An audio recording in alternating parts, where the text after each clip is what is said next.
Number 1 on the tour. Honk, honk, toot, honk, toot, honk, toot, toot, honk, toot.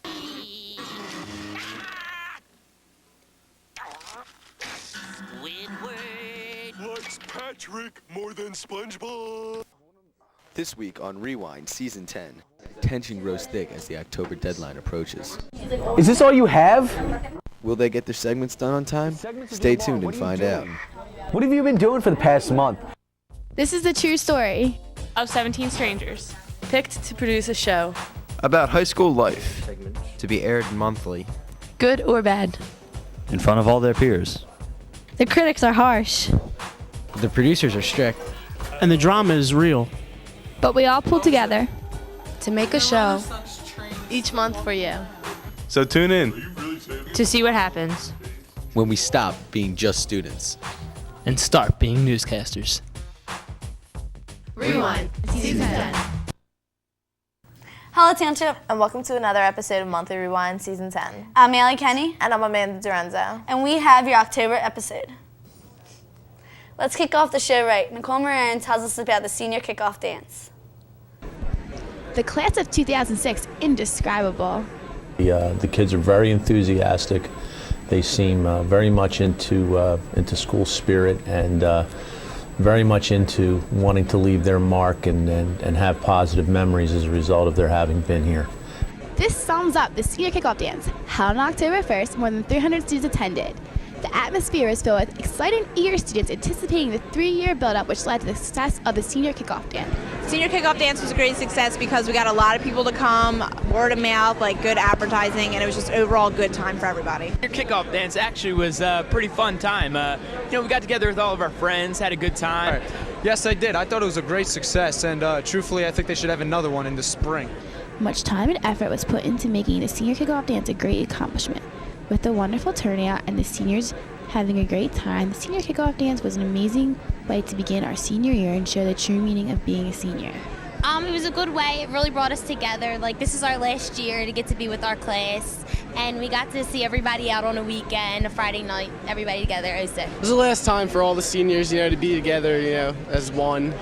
It was just good to get everyone together, enjoying themselves, and I don't know, there's a good sense of school pride this year. Coming together as one for their senior year, the seniors enjoyed a night of hanging out with their friends and dancing the night away. With great success of over half the senior class attending the senior kickoff dance, the class of 2006 is sure to have a fantastic year. This has been Nicole Moran reporting for Monthly Rewind Season 10. And seniors here at WTHS look forward to the annual tradition of homecoming. Allie Kenny takes us behind the scenes.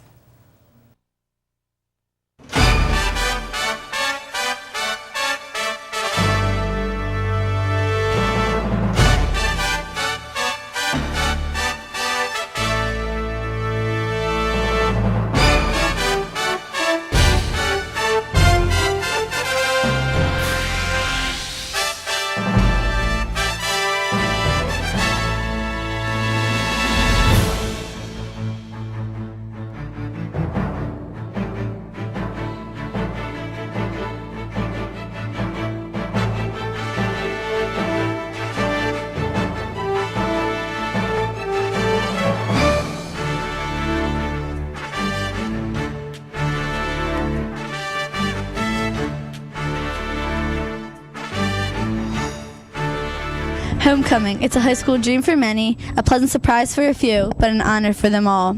With a high school and senior class so large, it is an accomplishment in itself just to be selected into the homecoming court. These 12 girls were chosen by the senior boys to represent their class as the most school-spirited, respectable, and well-rounded girls. But along with the excitement and glory comes much preparation and anticipation. So what does it take to be in the homecoming court? After the announcing of the court, the girls must then choose their escorts. Whether it be a boyfriend or just a close friend, it is someone special to share the experience with. Well, we've been really close for like a couple years, and he's always been there for me, and I knew he'd ask me for something if he was in something like that. So. Next begins the preparation for the big night. Requiring the selection of the perfect dress and how you want your hair are two things that always seem to worry the nominees. Besides the stressful deeds are other activities like creating shirts that brings the girls together.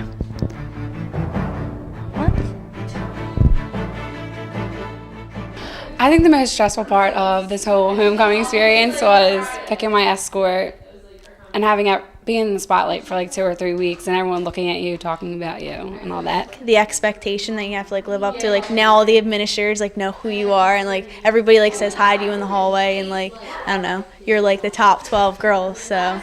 I'm just dealing with everything like all at once because there was a lot of time to prepare, but then it was just like all at once towards the end. So. We had to get a dress. We had to pick a flower boy and escort, and it was hard for some people to get escorts because they had like friends and they don't know which one. They don't want to hurt anyone's feelings. I was really excited, and I'm just really excited to be in court. I was in awe. I didn't know what to say. Never in a million years would I think. I was really freaked out. It was kind of overwhelming. It was amazing.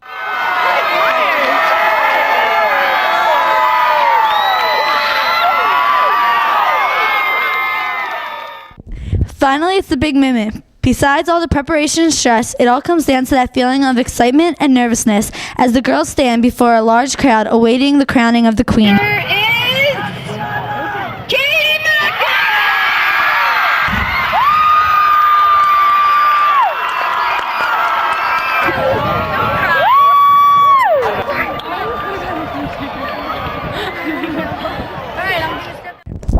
The picking of an escort, dress, and flower boy are only minor details compared to the excitement and anticipation leading up to the crowning of the queen. With a memory that these 12 girls will never forget also comes being in the spotlight and being looked up to. Although there can only be one winner, it has been a great experience and honor for every girl. Congratulations to all the girls nominated into Homecoming Court and to our 2005 Homecoming Queen, Katie McEnroe. This has been Allie Kenny reporting for Monthly Rewind.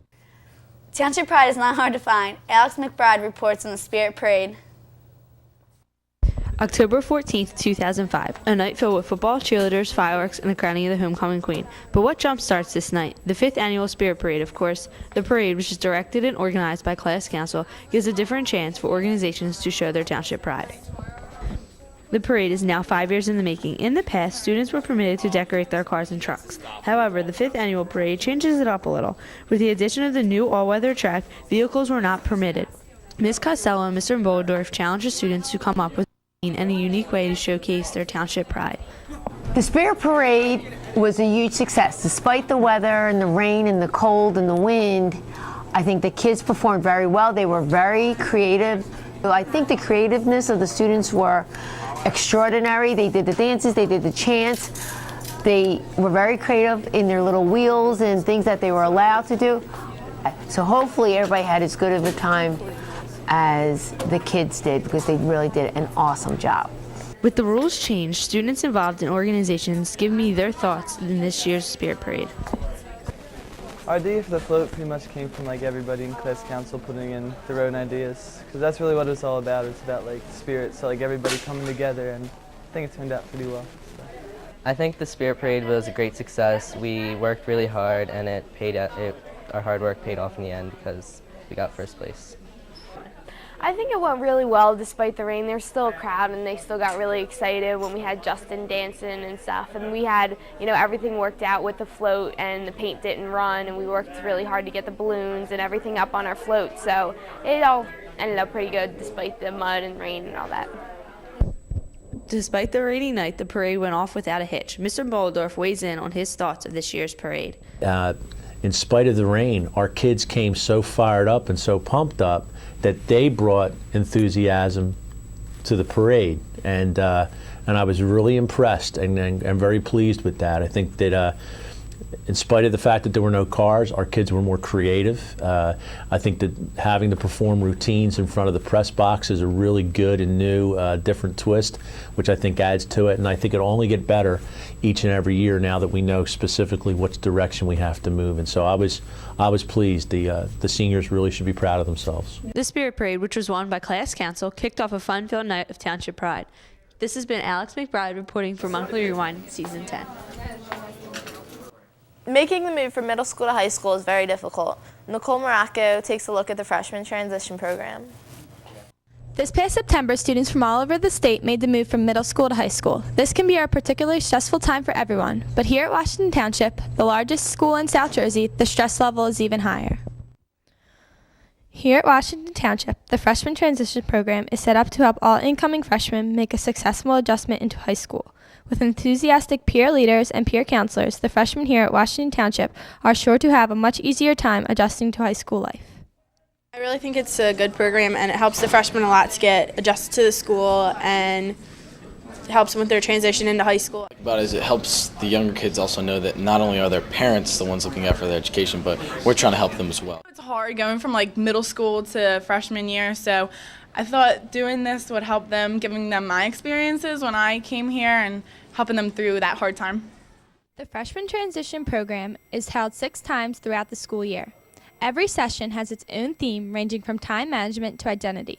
Each meeting is filled with fun and interesting activities that seem to be well liked among the students. I love doing the activities.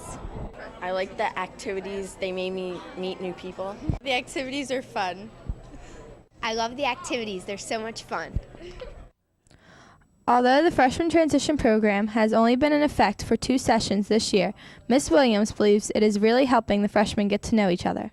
I do think the program's effective for our 9th graders because they have a chance to get to know some of their classmates. They're a class of over 750 students, so this is just one way for them to get to know each other. And Not only do the peer advisors believe this program is helping the freshmen themselves believe this program is effective.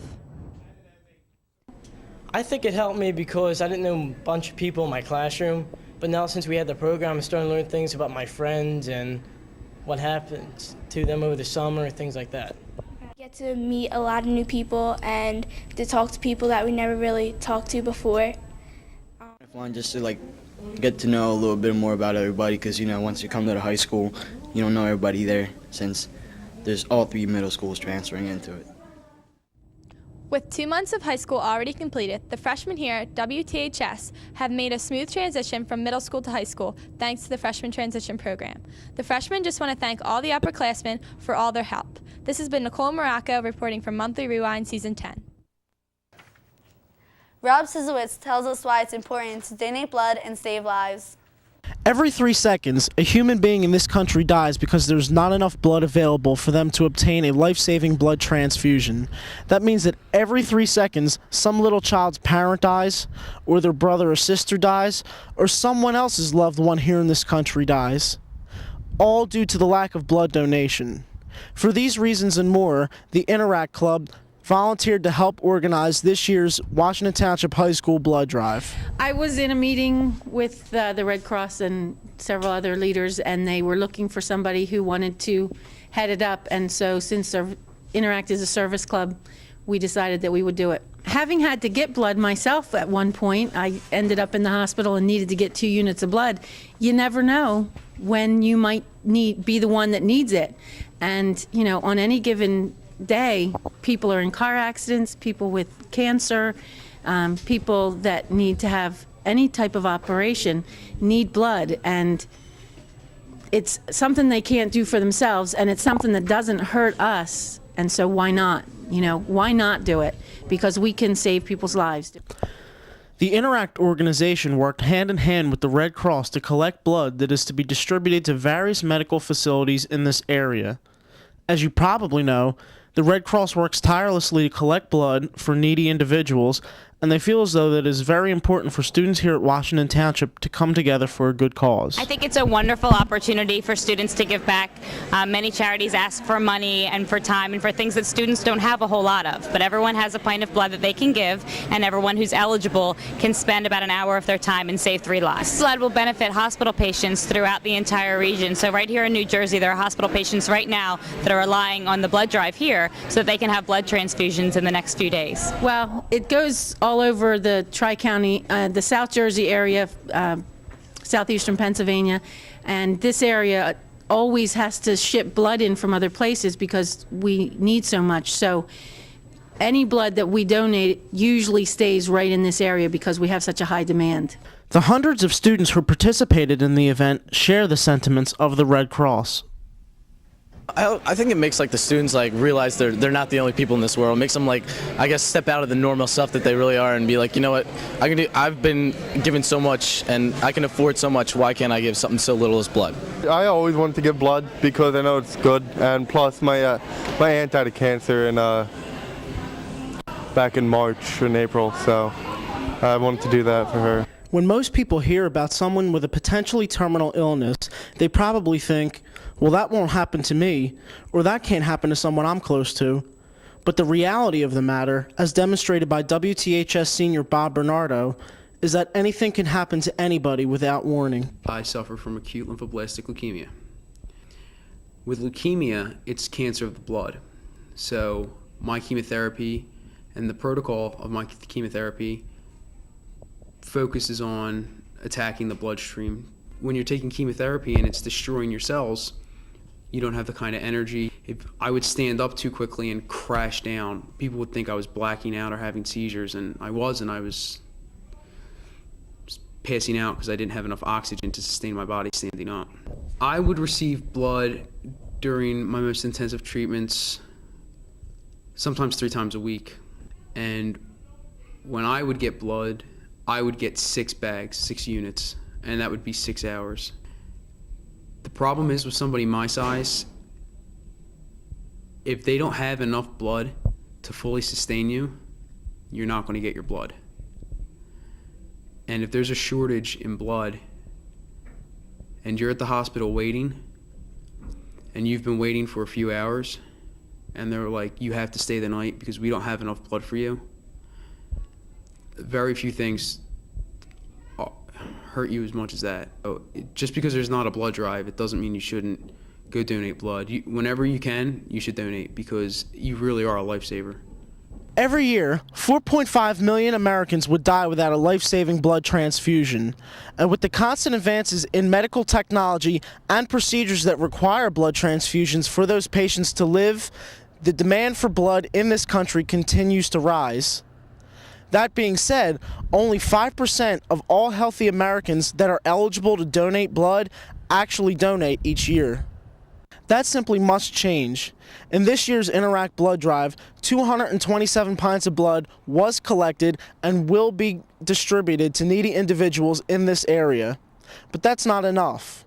It is substantially obvious that the Red Cross needs your help. So as just a small part of this country's great big family, I urge you, please give blood, please give lives, for the life you save may be your own. Until next time, this has been Rob Sizowitz reporting for WTHS Monthly Rewind. It's funny how you can learn something new every day. From the world to our school, Jackie Morales explores diversity at WTHS. The United States of America is well known for its ethnic diversity. The U.S. Census defines Hispanics as people who originate from Spanish-speaking countries, so that means Hispanics can be of any race or color. According to the U.S. Census Bureau, there are approximately 39.9 million Hispanics living in the United States of America, excluding the U.S. Commonwealth of Puerto Rico. In Washington Township High School, there are about 3,009 students enrolled as of the 2005-2006 school year. There are 88% white, 6% black, 4% Asian, and 2% Hispanics. Hispanics are the lowest population at WTHS, but this does not mean they should remain unnoticed. Diversity is recognized at Washington Township High School through clubs such as the Asian Awareness Culture Club. Well, basically what we do in the Asian Awareness Club is we just kind of like gather information about the different cultures, and what we're doing this year is every month we have one culture slated for that month to study. Like we have Japan culture, Thai, Chinese, and you know, it's a really like helpful club to learn about Asian culture. We also have the African American Culture Club. They give you a list of goals and it tells you cover sexually transmitted disease, black history. We talk to other people about the club and you learn more about your history and your culture yourself. On the other hand, there are no clubs for the Hispanic culture. And the Spanish Club? Well, it seems to be a continuation of those taking Spanish classes. When we're in the Spanish club, we do like fundraisers, we do a lot of good stuff, but we don't really get into the Spanish culture like we should.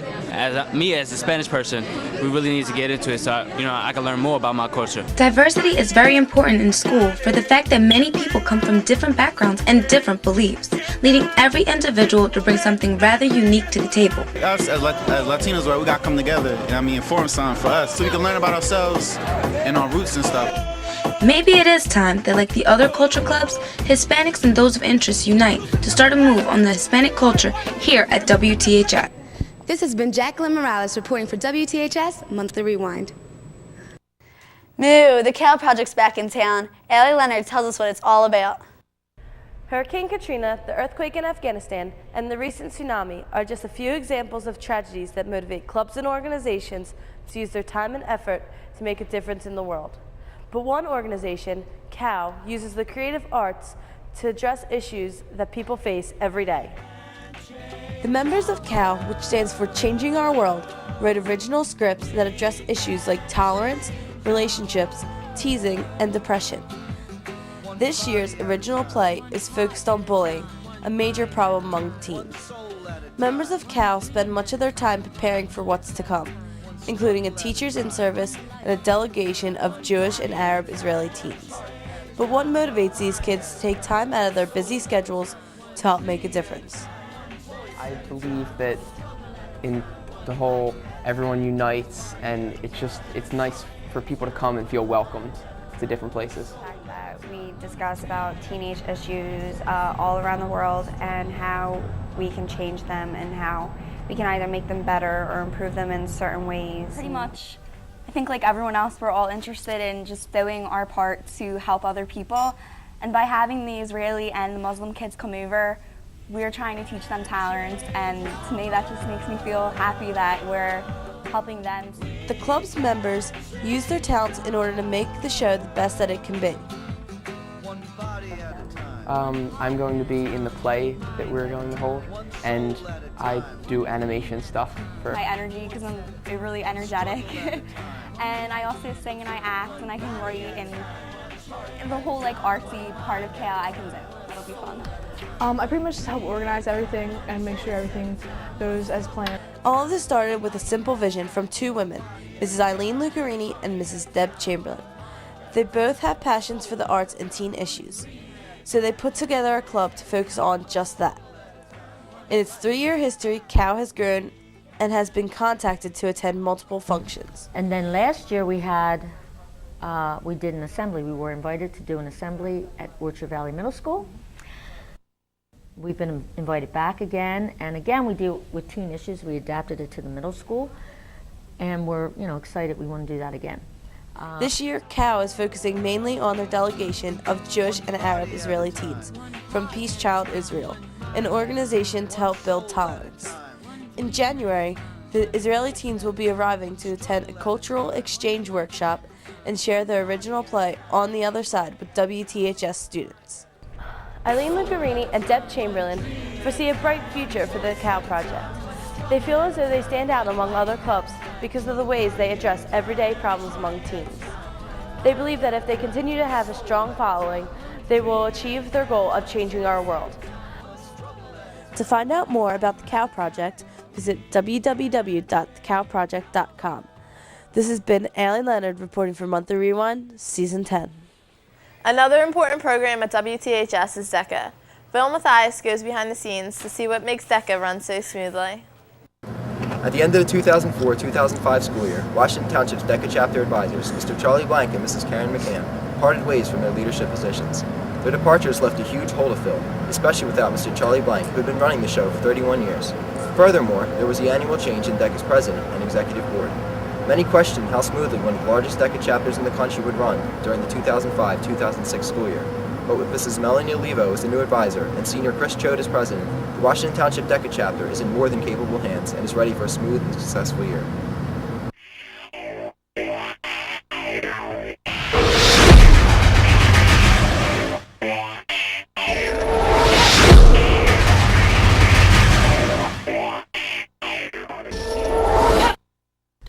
As new leaders, Chris and Mrs. Olivo bring many strengths to the table that will bring certain improvements to DECA. In fact, the effect of their strengths is already noticeable by their executive board members. His strengths are he's a very competent leader. He proved himself when he finished in the top 10 in the national competition. Mrs. Olivo's strengths are the fact that this is her first year doing it, so she brings like a fresh look to the table. While Chris and Mrs. Olivo both possess many strengths, they do recognize the fact that they have a few weaknesses. Patience is one weakness that Mrs. Olivo and Chris both share. To compensate for their flaws, they have surrounded themselves with the highest caliber executive board members. For like the social intelligence vice president, we picked Joe Comfort, who's relatively well liked, and a lot of people know him. So whereas I'm not able to go out and actually market to a lot of people, and Activity Joe would be able to pick up that slack for me. In past years, the Washington Township DECA chapter has always been acknowledged for its success and good works. This year is sure to be no different. However, Mrs. Levo and Chris both see room for changes and improvements and have set many goals to help DECA be the best it can be. Changes, improvements, we're just going to try and do more community service events.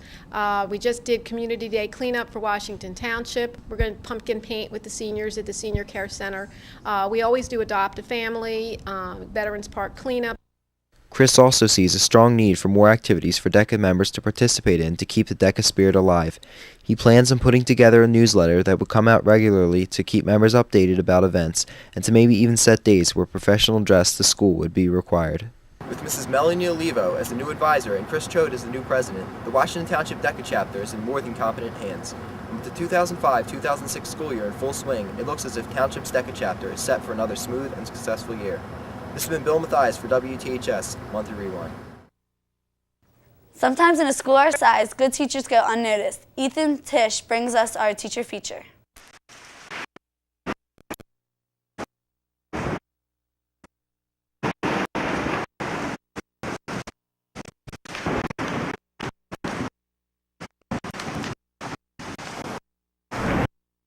Although new to high school, Miss is her school in many different ways. To inspire young teachers